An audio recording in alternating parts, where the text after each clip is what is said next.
আসসালামু আলাইকুম এভরিওয়ান। গত ব্লগে যেমন আমরা বলেছিলাম যে আমরা নেক্সট বান্দরবন যাব, তাই সেই হিসেবে আমরা বান্দরবন চলে এসেছি। যেহেতু ঈদের ছুটি অনেক লম্বা ছিল, আমরা বান্দরবনে ঘুরতে আসি।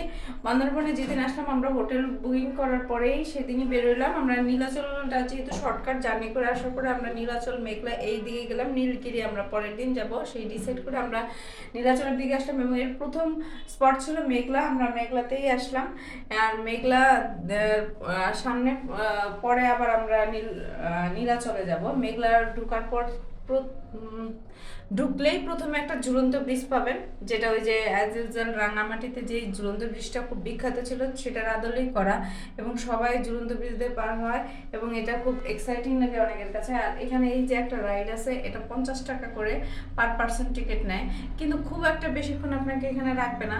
যেটা আমরা ড্রিম হলিডে পার্ক বা অন্যান্য পার্কে অনেকক্ষণ ঘুরি, এখানে জাস্ট আপনাদের 2 মিনিট এই পাশ থেকে ওই পাশে নেবে আর নামাই দেবে। এটা আমার কাছে মনে হয় এই মেঘলা প্রজেক্টে এটা একটা লস প্রজেক্ট, কিন্তু প্লেসটা অনেক বড়, অনেক উঁচুতে আপনার উঠতে হয় এবং আপনি সেখানে উঠে অনেক টায়ার্ড হয়ে যাবেন। আর এই রোদ্রে আমরা অনেক টায়ার্ড হয়ে গেছি।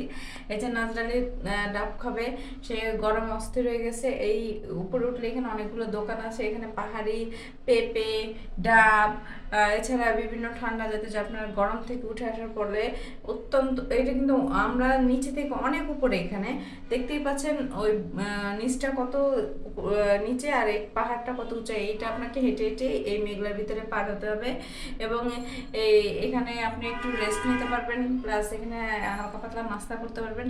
এরপরে আমরা আবার বেরিয়ে আসি। যে এখানে একটা অনেক বড় পাহাড় আছে, যেহেতু এখানে উঠার মতো ওইভাবে এসে নেই, এতটুকু উঠা যায়, উঠে আপনি ছবি টবি তুলতে পারবেন। এতটুকু উঠতেও এখানে যে ভূমিতে আমরা আছি তার থেকেও অনেক উঁচু। আর আমরা যেই লেভেলে দেখালাম ডাব খাচ্ছি সেটাও মানে ল্যান্ড যেটা বান্দরবন শহর সেটা থেকে অনেক উঁচু। এত এইখানে এই প্লেসটাতে আপনাকে অনেক অনেক পথ হাঁটতে হবে এবং অনেক অনেক উঁচুতে উঠতে হবে। এই যে আমি উঠতেছি এই পাহাড়টার নিচে, এখানে ছবি টবি তুলবো আমরা, এই জন্য আমরা তিনজনই এখানে উঠছি ফটো সেশনের জন্যই, আসলে আর কিছু না। আমি উঠতে গিয়ে একদম মানে এত, এখানে তো উঠার মতো রাস্তা নেই, এত মানে স্পেস দিয়ে যেতে হয় যে আমি একদম বসেই গেছি, হাঁটতে পারতেছিলাম না। যাই হোক, আসলে এইসব অ্যাডভেঞ্চার জায়গাগুলো সত্যি সুন্দর ঘোরার জন্য। এরপরে এখানে একটা মিনি জু আছে, যেমন আমার ছেলে যখন বান্দরবন যাবে সবাই বলতেছিল বান্দরবনে গিয়ে কি বান্দর দেখবা, ও এসে বান্দর দেখে আমার বলতেছে আমি বান্দরবনে এসে বান্দর দেখছি। প্লাস ওই যে বানরের জন্য এখান থেকে সবুজ ঘাস লতা পাতা নিচ্ছে, ওকে দিচ্ছে খেতে, ও এগুলো নিতেছে, ওই বানরও এগুলো নিচ্ছে ওর কাছ থেকে খাওয়ার জন্য। আরেকটা বাচ্চাও এই সেম কাজটাই করতেছিল। এই মেঘলা প্রজেক্টের ভিতরেই কিন্তু কেজুটা, এখন আমরা মেঘলা যেই পর্যটন কেন্দ্র এখানে আছি, এখানে আরো অনেকগুলো প্লেস আছে ঘোরার পরে আমরা মেঘলা পর্যটন কেন্দ্র মোটামুটি ঘোরা শেষ। এই যে দেখেন আমরা এখন আবার সিঁড়ি দিয়ে উপরে উঠতেছি বের হয়ে যাওয়ার জন্য। এখানে টিকিট পার পার্সন 50 টাকা করে আপনারা প্রতিদিন ফিরতে পারবেন। তবে এই প্রত্যেকটা প্লেস, বান্দরবনের প্রত্যেকটা প্লেস সন্ধ্যার আগ পর্যন্ত খোলা থাকে, কারণ এই প্লেসগুলা সন্ধ্যার পরে অতটা নিরাপদ না, আর এগুলো খোলামেলা। এরপরে আমরা খাওয়া দাওয়া শেষ করে আমরা চলে আসি নীলাচল প্রজেক্টে, যেটা হচ্ছে আসলে নীলাচল প্রশাসন, জেলা প্রশাসনের একটা কেন্দ্র। এটা আসলে একটা রিসোর্ট। এই রিসোর্টে ঢুকতেই আপনি কোন দিকে কি কি আছে সেইভাবে দেওয়া আছে, এবং আপনি যত নিচে যাবেন তত অভাবনীয় দৃশ্য দেখতে পারবেন। এই যে আমরা অনেকখানি নিচে চলে আসছি এবং এখানে দেখেন মনে হয় মেঘের ভেলা, মানে মেঘ চারপাশ থেকে আপনাকে ঘিরে রাখছে। আর আমি যেখানে আছি সেখান থেকেও আরো অনেক নিচে যে ল্যান্ডটা দেখতে পাচ্ছেন, আর আমরা আছিও অনেক, আবার বান্দরবন শহর থেকে অনেক নিচে, আর এর নিচেও আরো অনেক স্পেস আছে। যত দূর যাবেন শুধু মেঘই দেখতে পারবেন। এটা হচ্ছে নীলাচলের যে রিসোর্টটার কথা বলছি সেটার পাশেই, এখানে বসে একটু দোলনা খেতে পারবেন আপনারা। আর এই মেঘের বেলার এই মুক্ত বাতাসের পাশে আপনি বসে যে দোলনাটা খাচ্ছেন, আমার কাছে মনে হয় এটা একটা প্রাকৃতিক যে সৌন্দর্য এবং যে হাওয়াটা উপভোগ করবেন, এটা আসলে আপনি কোটি টাকা দিয়েও কিনতে পারবেন না। আর এই যে একটা ভাব যে মানে এত মুক্ত একটা বাতাস প্লাস মেঘ আপনার পাশে, মানে আপনি যদি এই পাহাড়ের সাইডে যে হাতটা দেন মনে হয় যে হাতের উপর দিয়ে মেঘ চলে যাচ্ছে। এই প্লেসে বসে দোলনা খাওয়া এবং এই মেঘের ভেলাটা উপভোগ করার আসলে একটা অসাধারণ দৃশ্য। যেমন নাজরালি উপভোগ করতেছে, দেখতেই পাচ্ছেন নাজরালের কাছে এখানে দোলনা থেকে উঠতেই মন চাইতেছে না, যদিও এর পাশেই কটেজ, এটা আসলে রেস্ট্রিক্টেড এরিয়া।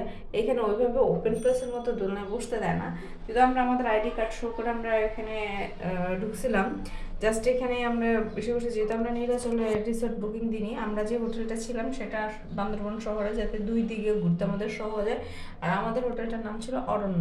আর এই যে দেখেন, এখন আমরা আরও নিচে চলে এসেছি এবং এখান থেকে মনে হচ্ছে যে আমি যেখানে দাঁড়ায় আছি এটা ক্যামেরাতে আসলে ওইভাবে বোঝা যাচ্ছে না, একদম আপনার হাতের উপর দিয়ে মনে হয় মেঘ ভেসে যায়। আপনি হাত বাড়াই দিবেন, মনে হবে যে মেঘ আপনার হাতের উপর দিয়ে চলে যাচ্ছে। আসলে যারা আমরা মেঘ দেখতে পছন্দ করি, পাহাড় দেখতে পছন্দ করি, শস্য শ্যামল পছন্দ করি, প্রাকৃতিক হাওয়া পছন্দ করি, তাদের জন্য আমি বলবো বান্দরবন একটা বেস্ট চয়েস। এখানে আপনি পাহাড়ের অ্যাডভেঞ্চার উপভোগ করতে পারবেন, মেঘের ভেলা উপভোগ করতে পারবেন, প্লাস প্রাকৃতিক এক অসাধারণ সৌন্দর্য। এছাড়াও বিভিন্ন স্থানে যেতে রাস্তাঘাটে দুই পাশে পাহাড় এবং গাছালির এক মনোমুগ্ধকর দৃশ্য আছে, যেটা আসলে আপনি প্লেসে না আসে শুধুমাত্র আমার ভিডিও বা ফুটেজ দেখে আপনি কখনোই বুঝতে পারবেন না। আমার কাছে এই প্লেসটা অনেক ভালো লাগছে এবং এখানে বসে আপনি, এখানে ছোট একটা রেস্টুরেন্ট আছে, কফি চা ছাড়াও অন্যান্য অনেক কিছু উপভোগ করতে পারবেন।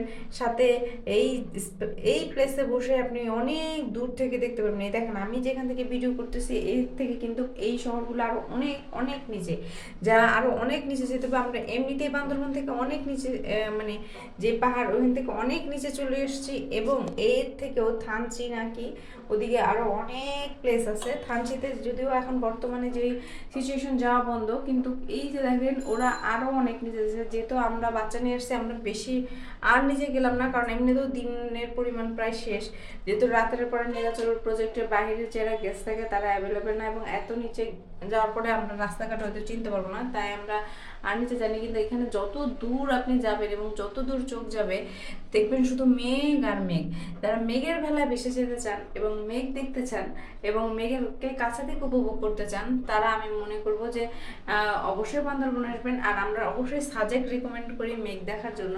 আসলে সাজেকের সৌন্দর্য একরকম, আর আমি বলবো বান্দরবনের সৌন্দর্য একরকম।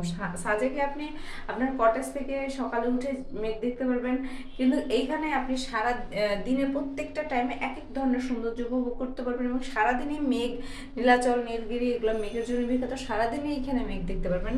শুধু যে ভোরে দেখতে পারবেন এমনটা কিন্তু না। এই যে আমরা কিন্তু বিকালের ফুটেজটা আনছি, এই ফুটেজে মেঘ যতটা দেখা যাচ্ছে আর বাস্তবে তার চেয়ে অনেক অনেক সুন্দর এবং অনেক অনেক বেশি। আমিও আপনাদের সাজেস্ট করবো, যারা মেঘ দেখতে পছন্দ করেন, পাহাড় দেখতে পছন্দ করেন, প্রকৃতি দেখতে পছন্দ করেন, প্রাকৃতিক হাওয়া উপভোগ করতে পছন্দ করেন, তারা অবশ্যই আসবেন বান্দরবন, এসে উপভোগ করবেন এবং আমাদের ভিডিওটা লাইক করে পাশেই থাকবেন।